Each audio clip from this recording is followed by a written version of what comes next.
Welcome back to the channel, guys. Today we're going to answer the question, what kind of camera do you need? Now, I don't mean Sony or Nikon. I mean the format. Do you need micro four thirds? Do you need APS-C? Or do you need full frame? It's very simple. We'll get right to the bottom of it, clear up all the confusion. So let's get started.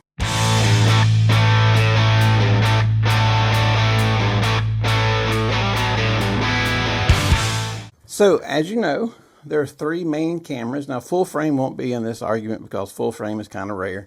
So we're just going to deal with the other three. And the micro four thirds, I only have one, and I'm videoing with it right now, which should right off the bat tell you it's the best because I'm using it. But we'll keep going. So knowing that we are using the micro four thirds camera, let me tell you a few things about the micro four thirds you may not know. The prices are a lot cheaper than they are for APS-C or for full frame. It's like regular gas at the gas station. It's not mid-grade and it's not supreme, but it gets pretty much everything you need done. Your lenses, you have a huge lens selection. The Olympus and Lumix are the two main cameras of the OEM. They don't really call it Olympus anymore, but the OEM system, all the lenses intermix, not to mention all the third-party lenses, even Leica. So any micro four thirds lens will go on any micro four thirds camera. So the selection of lenses is endless. And not only that, the price is amazing. I mean, a fourth the price, more than likely, for any lens that you're looking for on micro four thirds versus, say, a full frame. Something else very popular about the micro four thirds is the size and weight. It is super small and weighs way less than the gigantic, heavy, like the Canon R6 digital. These are just heavy cameras, especially when you get the battery grip on them. They're just heavy. Now, micro four thirds don't weigh near that much. They're way lighter, easier to carry around, easier to travel with, easier on the back. Now, the sensor is not quite as big as your full frame, so your full frame is going to give you a little better quality, especially under low light. Now, if I was to go out in the middle of the day and shoot some pictures and blow them up to 8x10, you might not be able to know, unless you have a trained eye, which one was shot by which camera. But if we go up to an ISO of, say, 12,800, you'll be able to tell very quickly which one was done with the full frame and which one was done with the micro four thirds, because the full frame is obviously going to be a whole lot better, but you're paying a lot more to get that image. Also, this size of the sensor on the micro four thirds is so small, it allows them almost 8 stops of image stabilization. So the lenses are so stable, you can basically just run and jog with them, and it looks normal. They're amazing. The technology on all cameras today is just amazing, out of this world. All the brands, Sony, Canon, you name them, they're all great cameras. There's no camera out there that's just bad. There's no camera that don't buy because it's going to break on you. They're all good. They're all good. But we need to pay attention to the formats that we're looking for. So micro four thirds, we have just sit here and went over a lot of the pros of the micro four thirds. Now, again, price is huge. You can buy a brand new one or you can buy a used one. I was looking at a used Lumix G85 the other day. It was like $350. That's for a used camera with a warranty. That's not a bad deal. That's a very good deal, as a matter of fact. A used full frame camera is going to cost you a good bit more. I think a used R6 is in the equivalent of $1,200, $1,300. So that's a big difference, even in the used market. And the lenses are the same way.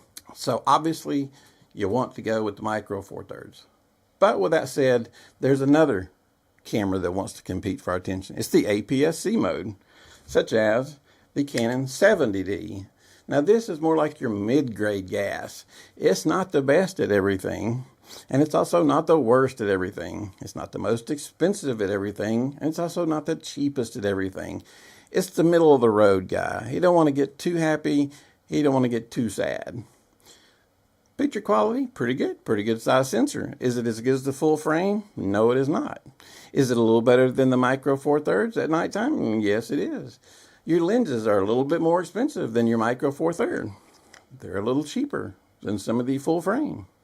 Now, some of the full frame will fit on the micro four thirds, but your sensor is smaller. So on Canon, you do have a 1x6 get your focal length. So if you've got a 50mm on here, it's technically an 80 on the APS-C camera. Now, if you start comparing lenses You can get some used lenses, really good prices in here, not going to be quite as cheap and not going to have the amount to choose from that you do in the Micro Four Thirds market, because Canon and Sony and everybody doesn't share the same amount. So you're going to have to stick with Canon or third-party lenses that are made for Canon.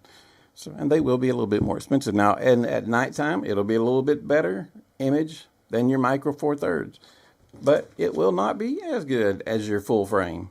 See how simple this is? It just all fits right together, no problems. It's just so simple if you think about it. The sensor size is not as big as, say, a full frame, so it can be a little bit more stable than your full frame sensor, but it's not near as stable as a Micro Four Thirds camera. So that's why I say this is like your mid-grade gas. It's not supreme. It's not going to give you the Chevron, Techron, whatever they call it. And it's also not your bottom of the line cheap gas that just meets the minimum requirements. It's there to do an average job for you, and it's going to do an average job for you at an average price. So that's pretty clear. I think we're pretty clear on what an APS-C is, so let's move on. If you guys have any questions, let me know down on the bottom. This is all so simple. Just drop a question. I'll figure it out for you. Won't take but just a second. Now, the full frame. Now, this is a Canon R6. I looked up, you can get a brand new Canon R6 Mark II from Adorama for $4,300. So it's a little pricey, but you're getting that full frame sensor that everybody wants, because at nighttime, compared to my Micro Four Thirds, you're going to get a little better quality, less grain than on your Micro Four Thirds that cost 1/10 of what that does. But you don't want grain, you got to pay for it. Now, with full frame, you're going to get the best quality. The lenses are going to be fantastic. They're also going to be extremely expensive, brand new. There's a few that are over $3,000, but that's okay because it will fit on your full frame camera. It may not fit on any of your other cameras, especially if it's mirrorless, but it will fit on your very, very specific mirrorless brand camera that you have. That $3,000 lens will be right on there, no problems at all. Just don't take the wrong body with it, or you won't be able to use your $3,000 lens. Now, the lenses on the sensors on these are more stable than you would think, but they're not near as stable as, say, a Micro Four Thirds lens. But that's okay. We're here for high quality. We have full frame. We're the coolest guy in the room, unless some moron with a Fuji medium format shows up, and he probably won't, because he probably can't afford gas to get out to come to the party. So you should be fine with your full frame camera as far as being the coolest guy at the party. And then if somebody with a Micro Four Thirds camera or an APS camera comes up to you and wants to talk about shooting pictures, how many megapixels they've got, or low light quality, you can just beat them over the head, because you, my friend, have a full frame camera, which is the king. It's just a little expensive. I can even take my Canon R6, which is a few years old now, and shoot at 12,800, 12,400, or whichever one it is, and just get some fantastic images with no grain. It's unbelievable. The technology has came so far. It's amazing. Now, you are kind of limited Canon on their RF lenses. You're either getting a budget lens that's Canon, like this 50 millimeter I have on there that's like $200, or if you get a L series 50 millimeter, it's around $2,000, somewhere in there. So a little bit of a price difference, but hey, again, this is full frame. You're the cool guy, remember? All right. Now, one other cool thing about having the full frame is you may be able to get 40 to 60 frames per second or shoot at 8K. Just don't forget, you're going to have 2 card slots over here, and to get that type of fast images and that type of video quality, you're going to need some very expensive cards to go in here that'll probably run you about $1,000 each, but that's okay. Again, you're full frame guy. You want to be top of the line. You don't want to be mixed in with any APS-C people or any Micro Four Thirds people. They're not worth your time. So as I go back, and like I was saying, the Canon R5 Mark II at Adorama is $4,300 brand new. You can get a brand new Canon R7 from Adorama for $1,500. You can get a Lumix G9 Mark II from Adorama for $1,500. So anyway, guys, I've obviously been sarcastic through this entire video. No one sensor is going to help everybody. You pretty much, if you're a professional photographer and you've been established for a long time, more than likely you're going to have all 3, because everything has a special use. When you're sick, if you have a heart problem, you don't go to a gastro doctor. If you have stomach issues, you don't go to a brain surgeon. Everything has its own need. Everything has its own calling that it's supposed to do. It is designed for certain things. The Micro Four Thirds is very good for making videos. It's excellent with videos. It also does great with pictures. It, of course, is a little more limited than your full frame because the sensor is not going to be the equivalent of a full frame sensor at night. But then again, it'll do 90 to 95% of everything that my Canon R6 will do if you know how to use it. And I love giving APS-C a hard time because they really, they're middle of the road. They're not as good as full frame, and they're a little better than Micro Four Thirds, but they're just kind of there. They don't really have a place. Now, that's my opinion. I shot APS-C for many years, so don't hag on me about that. I'm not. It's just sitting back, since I have retired and I'm not doing weddings anymore, it gives me kind of a whole unique look at how I look at things. I used to, I was full frame guy. I was showing up full frame. Now I would use my APS-C for backup, and later on in my career I would switch to Micro Four Thirds for backup at weddings. But if I was at a wedding, I had a full frame in my hand. I wasn't doing a wedding anything less than full frame. But as I have grown and seen kind of everything from an overview instead of just being so laser focused on what I'm doing, I can see there is such a different use for so many things like APS-C. There's a huge advantage to APS-C if I need a nice zoom. And let's just say these numbers are made up in my head. These aren't official. We're going to get close to the ballpark, so bear with me. Let's say you need a 400 millimeter zoom and you're getting one for your Canon mirrorless. I don't know how much one is off the top of my head. Let's just pretend and say they're $2,000. I don't know. I didn't look it up. We're just going to say a 400 millimeter, maybe a f4, is $2,000. Now, if I take that same lens and put it on my APS-C, I can multiply 400 times 1.6 and get a 600 millimeter lens because of the sensor size and the magnification of 1 times 6. So that is an added bonus to having an APS-C camera. I get that extra zoom. And the sensor size is still good. A lot of this stuff is overrated. When you hear people talking about, oh, I got 50 megapixels, I got 60 megapixels, that's great, but that's not the story. Sensor size, I think, means more than megapixels. But again, sensor size, there are things that have to do with your sensor size too. Stabilization plays a role in your sensor. There's stack sensors. There's something for everybody in the market. One camera will not do everything, and you shouldn't expect it to. Like I said, my full frame Canon was my wedding cameras, and I did other stuff with it too, such as models and so on. But now models, I do a lot with Micro Four Thirds. I find myself using my APS-C very seldom anymore because I'm either needing full frame or I'm needing my Micro Four Thirds. I really have no need at the moment. I don't do a lot of landscape and I don't do a lot of zoom stuff. So even though I have probably 8 of these APS-C cameras floating around, I don't use them that much just because my needs have changed. And your needs will change too as you grow. But, again, I was making a joke about how simple this was because it's not simple. Once you understand it, it will make sense. Doesn't mean it will be simple.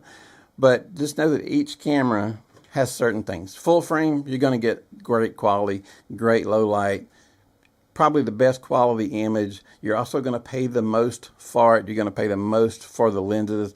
It's just going to cost you more. It's like a car. It's going to be more expensive. The more expensive your car, the more expensive things are for your car.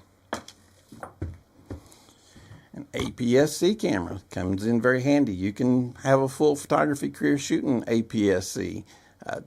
They're good enough in low light. I shot weddings with them for years, but they're not as good as full frame. They are heavier than your Micro Four Thirds camera, but it'll work. It'll get the job done. And as long as your knowledge, as long as you know how to do it, you can take a Micro Four Thirds or an APS-C or a full frame. You can take any of them and make them work. So once you have that knowledge, we want to narrow it down. So, okay, so let's say now we've got the knowledge And now we're starting to look. We're starting to narrow it down. Do we want full frame? Do we want APS-C? Do we want micro four thirds? Which one is going to help us? Look at them as a tool and decide which one of these tools is going to help you accomplish your job the best at what you need. If your job is weddings, you're probably going to look at full frame because they're going to be aimed toward you and toward making your life the easiest at photographing your wedding. If you're shooting models, you're traveling, you're hiking, you're moving fast, you're shooting outside, your micro four thirds cameras are going to be fantastic for that because they're small, they're easy to run and gun, they're great for video.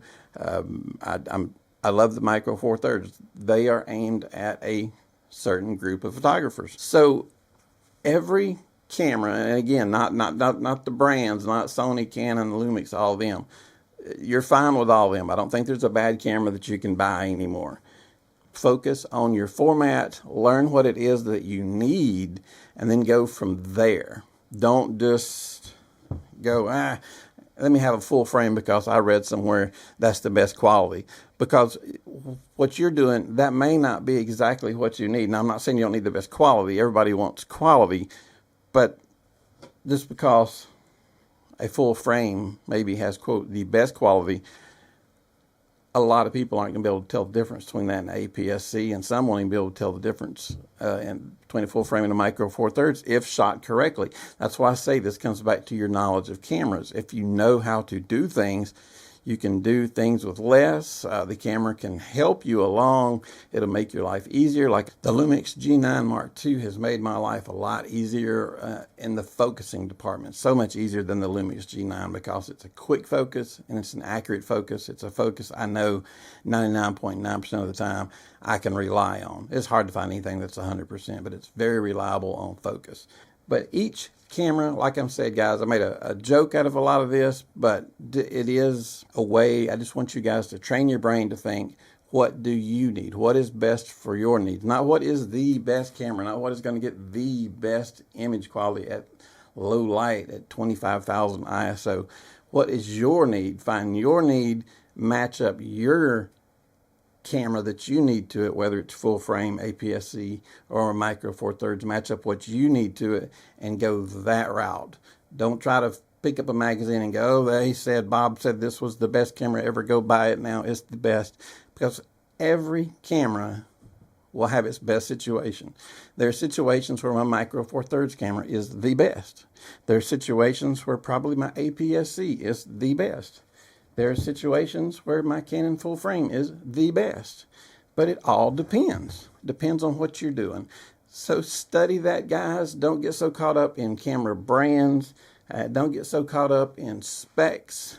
Pay attention to what you need and go that route. And I'm here for you guys. I've been doing this for over 40-something years. Most of you know, retired from weddings last year. We did over 1,000 in our career, which is a tremendous amount of weddings. It was a lot of work, but I wouldn't trade it for anything. We had a great career, and now my goal is to help you guys, help new guys, guys that have been going for a while. Anybody, I want this to be your home for photography. We like to have fun. Sometimes we're serious, sometimes it's fun, sometimes we're reviewing gear. You guys throw ideas my way, and I'll take a look at them, and we may do a video on that. So, this is what I do now. I do YouTube full time. All you guys are very important to me. Everybody that's a subscriber on our channel, I'm here for your questions. I try to answer everybody's question. If I don't get to it immediately, I will get to you soon. So I appreciate it, guys. Take a look at what you need and go that road. Don't just look at what camera says the best camera ever. Don't go that route. Take a look at what you need, go that route. I also suggest highly going used with like KEH. You get your warranty and you save a ton of money. Anyway, guys, questions, drop them down at the bottom for helping you out. Give us a big thumbs up and hit that subscribe button. And you guys have a great day. Thank you.